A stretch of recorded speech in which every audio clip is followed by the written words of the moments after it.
नमस्कार, मैं रीतू राव हूँ। रीतू राव हिंदी की दुनिया में आपका स्वागत है। आज हम कक्षा 10वीं हिंदी का अध्याय नंबर 3 आत्मकथ्य बहुत आसान भाषा में पढ़ेंगे। चलिए शुरू करते हैं। मधुप गुनगुनाकर कह जाता कौन कहानी यह अपनी, मुरझाकर गिर रही पत्तियां देखो कितनी आज घनी।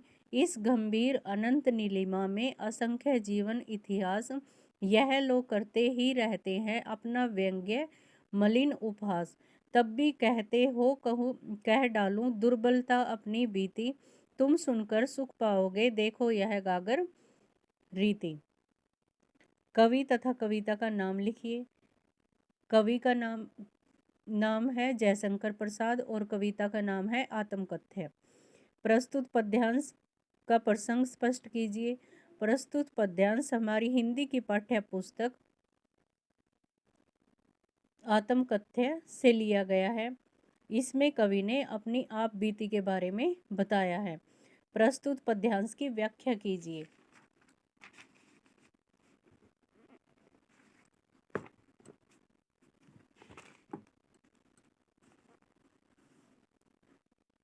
कवि कहता है कि उसका मन रूपी यह भ्रमर गुनगुनाकर कह रहा है कि अपनी ऐसी कौन सी कहानी यानी कि अपनी कौन सी बात कहूँ जिसे लिखकर दूसरे को बताया जाए, यानी कि जो मैं दूसरों को बता सकूं। मेरे जीवन की अनेक पत्तियां मुरझाकर गिर रही हैं, अर्थात मैंने जीवन में अनेक दुखद घटनाएं देखी हैं और जीवन में अनेक निराशाओं का सामना किया है।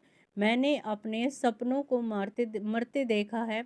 इस विशाल एवं गहन नीले आकाश पर असंख्य लोगों ने अपने जीवन के इतिहास लिखे हैं।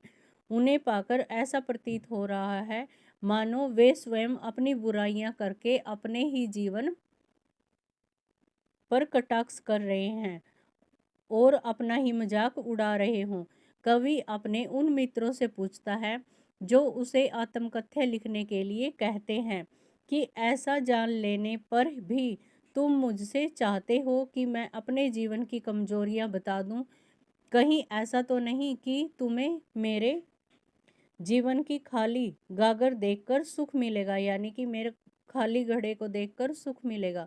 कवि के कहने का भाव है कि मेरे जीवन में दुखों व अभावों के अतिरिक्त कुछ भी नहीं था जिसे मैं दूसरों के सामने व्यक्त नहीं करना चाहता, यानी कि मैं अपनी कमजोरियों को दूसरों को नहीं बताना चाहता।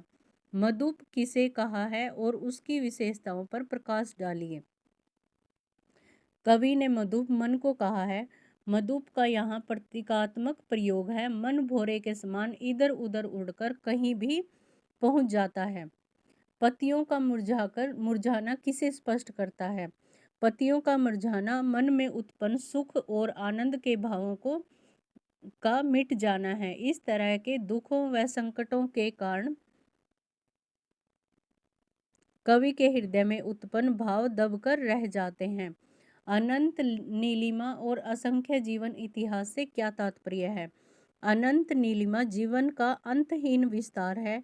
मनुष्य अपने मन में न जाने कौन कौन से भाव को अनुभव करता है, यानी कि एक्सपीरियंस करता है। वे भाव सुख व दुख दोनों से संबंधित होते हैं, यानी कि जुड़े हुए होते हैं। असंख्य जीवन इतिहास मानव मन में उत्पन्न विभिन्न विचार हैं जो विभिन्न घटनाओं के घटित होने के कारण बनते हैं। कवि अपनी बीती दुर्बलताओं को क्यों नहीं बताना चाहता? कवि जानता है कि सच्चा आत्मकथा लेखक अपने जीवन की घटनाओं का सच्चा उल्लेख करता है। जीवन में झांकने पर कवि को अपनी कमजोरियां ही कमजोरियां दिखाई देती हैं।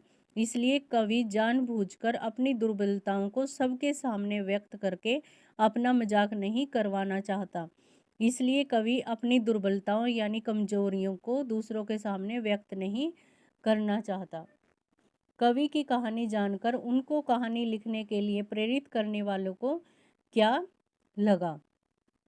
कवि की कहानी जानकर कवि को उनकी कहानी लिखने के लिए प्रेरित यानी कि उत्साहित करने वाले लोगों को लगा कि कवि अपनी आत्मकथा में कुछ ऐसा लिखेगा जिसे पढ़कर उन्हें सुख या आनंद प्राप्त होगा, किंतु कवि ने ऐसा कुछ भी नहीं लिखा जिसे पढ़कर उन्हें सुख मिले। गागर रीति से क्या अभिप्राय है? गागर रीति से अभिप्राय है कि कवि का जीवन सुख और सुविधाओं से रहित था, यानी कि उसके जीवन में ना ही तो कोई सुख था और ना ही किसी प्रकार की सुविधाएं थी, उसमें अभाव यानी कि कमियां ही कमी थी। अतः गागर रीति का प्रयोग प्रतीकात्मक और लाक्षणिक है। प्रस्तुत पद्यांश का भाव स्पष्ट कीजिए। कवि ने इस पद्यांश में अत्यंत मार्मिक शब्दों में अपने जीवन के दुखों, पीड़ाओं और अभावों की व्यथा यानी कि बात की भरी कहानी की और संकेत किया है। कवि ने स्पष्ट किया है कि किसी की भी दुख भरी कहानी को सुनकर किसी को खुशी प्राप्त नहीं हो सकती। कवि ने जीवन के सत्य को सरल एवं सच्चे मन से कहा है। इन काव्य पंक्तियों में निहित शिल्प सौंदर्य, काव्य सौंदर्य को स्पष्ट कीजिए।